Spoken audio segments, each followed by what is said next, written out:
Welcome back. Welcome back to the False Prophet channel. And this is Brother Jacob, and this is the False Prophet channel where we get Islam busted and the false prophet of Islam, Muhammad, busted on a regular basis. But in this episode, we will be getting busted once again, the little sissy by the name of Muslim cheerleader. That's right. This is his YouTube channel. He goes by the name of Muslim Warrior, but we all know that he is a sissy. He is a coward, just like his prophet. And he is afraid to debate anybody like myself because he knows what happens each and every time he tries to challenge me. So I am making this video specifically for you, Muslim cheerleader, and I want you to edit this video and I want you to, debunk what I'm saying. I want you to debunk what I'm about to read to my subscribers. Are you up for the challenge, coward? You've been challenging me in the comments section, and each and every time you get utterly destroyed. So this is an open challenge for you, Muslim cheerleader. I want you to debunk what I am saying. Now, let's get right into the video. He left a message in his community post, and it says, the idiot got exposed and is saying his God is love while calling me a swine, blah, blah, blah, blah, blah. Now, this wasn't even directed to me. This was actually directed to Acts Truth Apologetics. So I want to get him exposed on behalf of Acts Truth Apologetics. I don't even know him. He has commented under one of my videos before. So shout out to him, Acts Truth Apologetics. But anyway, this Abdul, he posted something about, someone calling him a swine, but I want him to post the comment that I have been leaving him for the longest, people. And it's like he's been ducking this. He don't want to address it. And he's a hypocrite by saying that someone is calling him a swine, because this is the same guy who has repeatedly called me the N-word over and over again. You can look in the comment sections. He loves to say nigga this and nigga that. He does that constantly. So he is a little coward. He's a hypocrite. And now we are about to get him exposed with this comment that I left. Now let's read. That's me that you see right there, the false prophet. And this is the comment. Well, I left him. One of the comments says, Abdul, you are the hypocrite. You call me the N-word on a daily basis. But that's not what we want to focus on right now. This is the comment that I want you to see. Now, this comment that I'm about to read to you right now, it totally smashes the Muslims' claim that, number one, that Allah is outside of time and space. But even more devastating than that, this comment proves that by Muslims making the claim that Allah is outside of time and space, they also destroy the idea that Allah is a living God.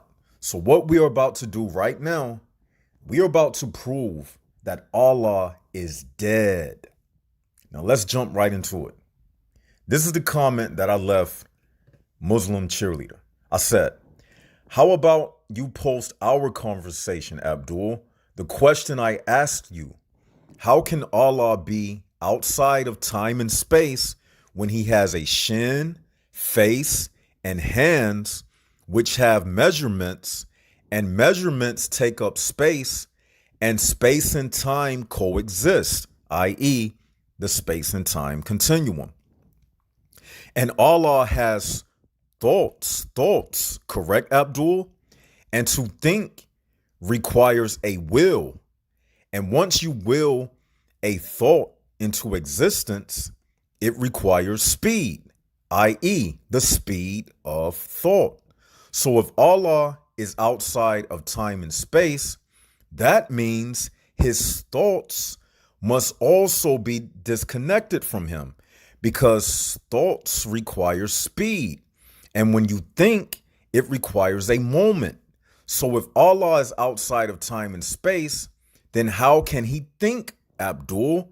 Because thoughts occur in moments and moments equal a span of time. Busted, coward. How about you post this comment, buddy? Go ahead and expose me, Abdul. Prove me wrong then, sissy boy. Prove what I said to be wrong. You can't do it. So this means that your Allah does not even think. And anything that doesn't think is dead. So Allah is dead. He doesn't exist, Abdul, because if he is outside of time and space, that means he never has a moment to think and to develop thoughts, because a moment is a measurement within time. So when you Muslims say Allah is outside of time and space, you prove to us that Allah is dead. He has no active consciousness and is unable to produce thoughts because thoughts take place inside of a moment. It's over, Abdul. I'm actually about to make a video about this titled Proof That Allah is Dead. And that's exactly what I'm doing right now. And I kept my promise. I told you, boy, in the voice of Muhammad Hijab. I told you, boy, those claims that you Muslims make come with severe theological repercussions. Go ahead, expose me, coward. Read this out loud to your subscribers.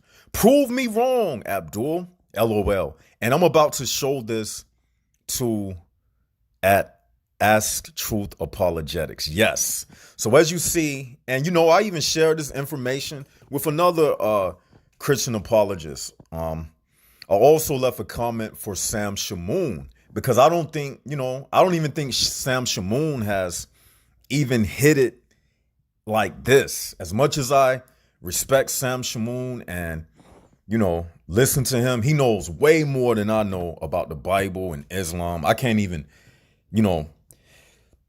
I can't be in a conversation with someone like him. I have to listen to someone like that.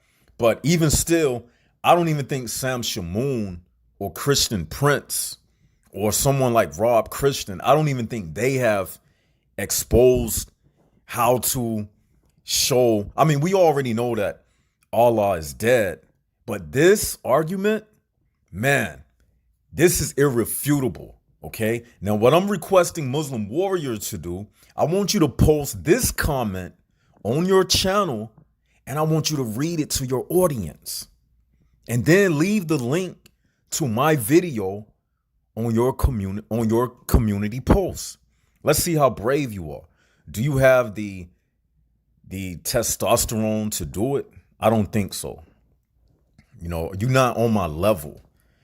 Each and every time you try to challenge me, like I said, Abdul, I am like quicksand. The more you struggle with me, the deeper you go under. Now, let me break it down to everybody that was listening. Now, this argument right here, no Muslim can go against this because this is what the next time a Muslim tells you that Allah is outside of time and space, this is what you say to them in simple words. Say, say this to them. Say, how can Allah be outside of time and space when it says that Allah has a shin, he has a face, and he has two right hands? And those things that I just named, they are body parts and they have a measurement. And measurements take up space, and space and time coexist with each other. The space and time continuum. Now, after you say that to them, then you say this. Also, when you Muslims say that Allah is outside of time and space, you have just told me that Allah is dead. Because when you think, it requires will. Then the thought that you think, it comes about with a speed. For instance, if you just think about something suddenly, even the word suddenly is within a moment. It's a measurement within time and space.